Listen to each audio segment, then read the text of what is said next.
Assalamualaikum warahmatullahi wabarakatuh. Selamat bertemu kembali saudaraku semuanya. Semoga sehat selalu dan selalu diberi hidayah dan rahmatnya Allah Subhanahu wa ta'ala. Amin ya robbal alamin. Baik, mari kita lanjutkan lagi. Pada kesempatan ini kita akan melanjutkan lagi materi tahsin bersanad dalam sebagaimana yang terdapat dalam buku Aisar Lisigor, yaitu belajar membaca Al-Quran dari 0 sampai dengan mahir, dari anak-anak pemula sampai dengan lansia. Baik, kemarin kita sudah menyelesaikan mahroj atau mahrojil huruf atau tempat-tempat keluarnya huruf. Sudah sampai pada alisan atau lidah. Dan kemarin sudah materinya sudah sampai pada mahrojil huruf atau tempat keluarnya huruf, yaitu ta, dal, dan to. Ini semua masih berada pada ujung lisan ya, atau pada ujung lidah. Baik, kita akan lanjutkan. Pada kesempatan ini kita akan melanjutkan mahroj atau huruf-huruf yang keluar dari alisan atau lidah, juga masih berada pada ujung lisan, yaitu mahroj atau huruf sin, sod, dan zai. Ini adalah bahasa Arabnya atau huruf hijaiyah murni ya. Seperti itu hurufnya sin, sod, dan zai. Ya, kecuali ketika kita beli harokat ya, harokat fathah, kasro, dan duma.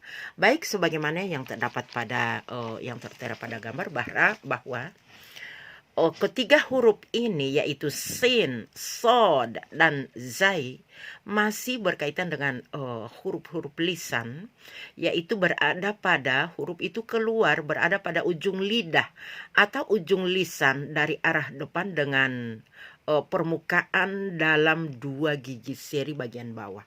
Jadi sebagaimana yang terlihat pada gambar ini, bahwa ketiga huruf ini keluar dari keluar dari ujung lisan ya. Jadi ujung lisan kita, ini ujung lisan, ini juga ujung lisan. Jadi ketiga huruf, yaitu sod, sin, dan zai, keluar dari ujung lisan, ditempelkan atau diletakkan di 2 gigi seri bagian bawah, bukan atas bawah ya. Jadi ujung lisan ini seperti yang tertera pada gambar diletakkan pada 2 gigi seri bagian bawah. Demikian juga ketika kita melafazkan mahroj sod ya, sod, yaitu ujung lisan ini seperti yang tertera pada gambar ini, saya besarkan ya, kita letakkan pada 2 gigi seri bagian bawah. Ini sedikit ada jika kita ketiga huruf ini ada perbedaan mahroj ya, perbedaan huruf. Kalau sin dan zai ini merupakan huruf lisan, tetapi huruf-huruf tipis ya. Dan huruf sod ini adalah huruf tebal, sehingga di dalam melafazkan ketiga huruf atau mahroj ini berbeda. Mari kita lihat, pertama kita akan melihat mahroj sod ini adalah huruf tebal. Seperti pada video-video sebelumnya ketika kita melafazkan huruf tebal seperti to, juga kemarin ini agak terangkat ya. Lisan bagian pangkal ini terangkat ke langit-langit, tetapi tidak sampai melekat ya, atau tidak sampai menempel pada langit-langit bagian atas dari pangkal lidah ini, tetapi dia terangkat seperti ini agar huruf itu menjadi tebal. Kemudian lisan kita cekung seperti ini. Jadi kalau ini kan tidak cekung ya, ini harus dicekungkan ya. Kalau kita lihat lisan kita ya cekung seperti ini.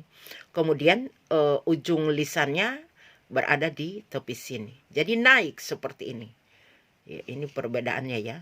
Jadi naik seperti ini kita buat cekung ya, kita buat cekung seperti ini, kemudian ini naik, sehingga akan keluar mahroj yang sempurna sod seperti itu.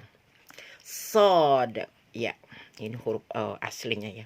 Mari kita lihat pada gambar berikutnya, yaitu mahroj sin. mahrot sin ini datar saja ya. Jadi lisan kita biasa saja ya. Tidak diangkat-angkat seperti ketika melafazkan mahrot sod karena ini tebal. Karena ini tipis, lisan biasa saja. Hanya ujung lisannya itu ditempelkan di 2 gigi seri bagian bawah. Sehingga kita akan melafazkan mahrot sin dan zai akan menjadi baik dan sempurna, baik dan benar.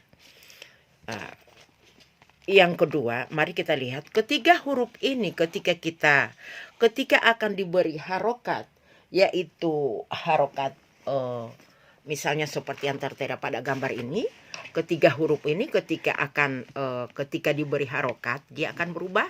Mari kita akan mulai dengan mahrot sod. Ketika diberi harokat fathah seperti ini, dia akan dibaca. Letak lisan kita masih tetap seperti ini, letak lisan kita seperti ini yang terdapat pada gambar ini. Tetapi di dalam mengucapkan ketika sudah diberi harokat seperti ini akan menjadi so. Letaknya lisan diatur seperti ini, kemudian keluarkan hurufnya ya, sehingga menjadi, kalau diberi harokat fathah menjadi so. Ya, bunyinya berada di dalam ya, bukan di luar. So. Dan ketika diberi harokat kasro, dia akan berubah menjadi si, so, si. Kemudian ketika diberi harokat dhamma seperti ini, menjadi kedua bibir kita kumpulkan ke depan ya. Kumpulkan ke depan. Su. Tetap posisi lidah kita seperti ini, kemudian lisan kita kedua bibir ini kita kumpulkan ke depan. Kalau orang Jawa bilang mencucu sih. Ya, jadi kita akan kumpulkan ke depan, kemudian akan keluar huruf itu su. Dia akan keluar huruf yang sempurna, baik dan benar. Hingga bacaannya menjadi so, si, su. So, si, su. Nah, berbeda dengan harokat ini karena harokat diberi harokat dan kemudian mahrot yang tebal ya, termasuk huruf tebal atau mahrot tebal. Beda dengan mahrot atau huruf tipis. Sin dan zai ini adalah kedua huruf tipis. Letaknya sama, cara mengucapkannya sama. Jadi ujung lidah ditempelkan di 2 gigi bagian 2 gigi seri bagian bawah. Kemudian kita keluarkan hurufnya. Sin, zai. Jadi tidak diangkat-angkat seperti ini ya. Biasa aja atau datar aja biasa. Sehingga keluar huruf sin, zai. Kemudian ketika diberi harokat huruf sin atau diberi harokat fathah seperti ini ya. Sin diberi harokat fathah, diberi harokat kasro dan diberi harokat dhamma menjadi sa.